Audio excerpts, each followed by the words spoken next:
one of the big viral stories of the day was from Tamil Nadu, where actor Gauri Kishan was fat shamed by a YouTuber journalist. But what followed has become a huge talking point about disrespect, about singling out women actors, about how one actor stood for herself and gave it right back. Take a look at this.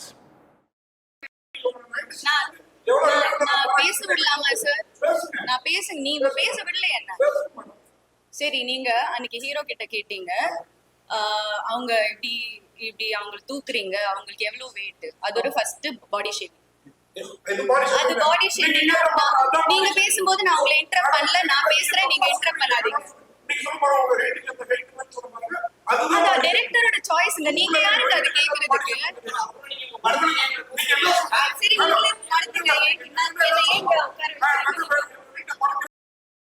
Yes, now Gauri Kishan and Aditya Madhavan, thank you very much for your time. Congratulations on the release of your film Others. Thank you. Gauri, if we can begin with what happened yesterday. I'm so sorry about what you had to go through with a journalist body shaming you in public. And this is the second time you faced the question earlier as well. Yeah. The thing is, the lack of understanding. They were like, we never called you fat, we just asked your weight. And they are defending that that's not body shaming. Who gives anybody the right to comment on my body or anybody's body? It's a personal choice. And he's advising me to lose weight because I'm a heroine.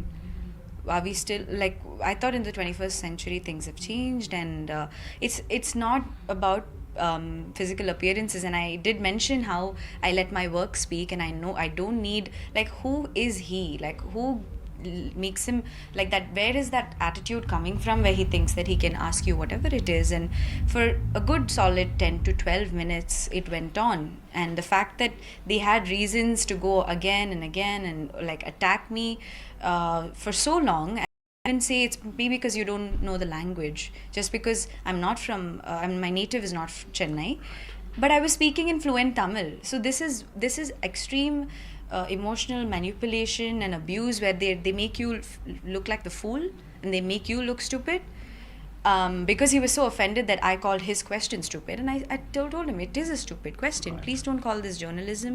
And then he later went on to say it was a joke. We have celebrated actors like Khushbu and Sarita. He is not the reason they reached that place.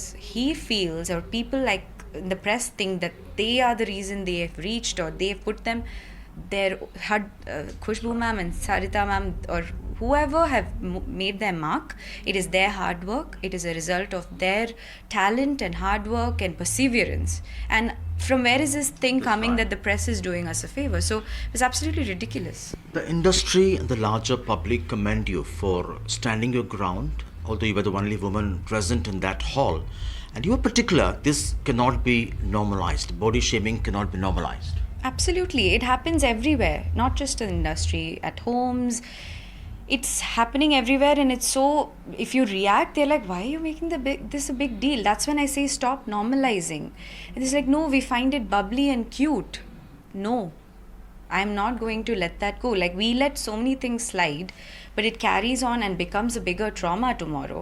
The last week in the press meet when this comment was made, unfortunately I couldn't speak up because I went on to the freeze mode, or whatever you feel like when you're under heavy stress or like a lot of stress, when you don't expect. I was caught off guard and I didn't react, and I felt so disappointed and angry at myself for not having stood up, not just for me but for the rest of the women around me. And today also, like the press meet yesterday, it was an intentional targeting that happened, because if you noticed, in less than 2 minutes of the press meet, the question was indirectly posed. So it almost felt like he was here to attack me and put me down, and he was appalled at the fact that I reacted. He was like, oh, how can a woman? It's almost like they were silencing me. If you see the video, I'm literally requesting, I'm begging them, let me speak. I never interrupted them when although however ridiculous their questions were sounding. It's basic decorum, and I try to respond and not react. I don't expect them to have the same culture or like whatever that I'm trying to, but there is a limit.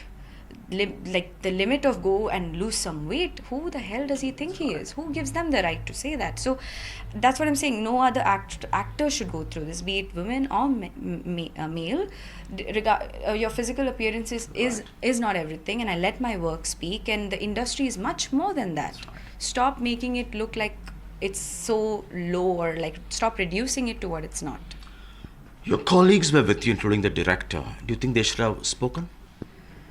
Well, I was forced to speak for myself. I think it's better to not expect anything from people. Definitely, it would have gone a long way if one word of solidarity there.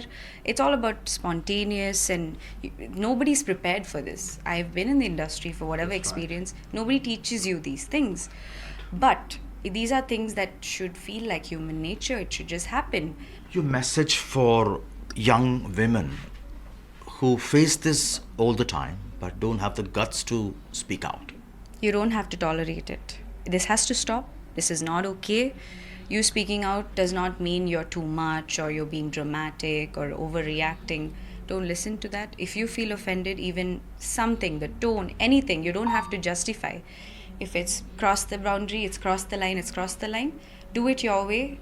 The way I reacted, it's not like I also froze. So don't feel like you're a failure if you freeze in such situations, but just make peace, clear your conscience, address it however you can.